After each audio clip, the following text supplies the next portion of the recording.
Vote হচ্ছে প্রত্যেকটা সাধারণ মানুষের, আমাদের মতো যারা সাধারণ মানুষ আছে, প্রত্যেকটা সাধারণ মানুষের হচ্ছে গণতান্ত্রিক একটা অধিকার। আর খুবই ভালো লাগছে।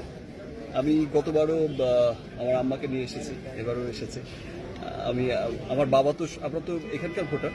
আমার বাবা তার বন্ধুদের নিয়ে সকালবেলায় এসে খুব আনন্দের সাথেই ভোট দিয়ে যায়। তো আমার মনে হয় যে প্রত্যেকটা সাধারণ মানুষের যদি কোথাও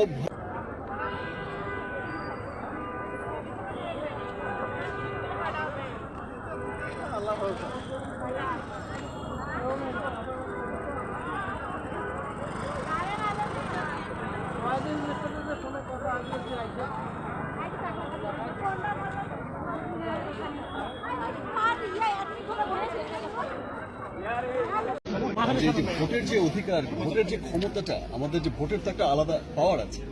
আমরা আজকে নির্বাচন করব হচ্ছে আমাদের লিডারকে, যারা আমাদের কথা বলবে, আমাদের উন্নয়নের জন্য কাজ করবে, আমাদের দেশের জন্য কাজ করবে, সর্বোপরি আমাদের জন্য কাজ করবে।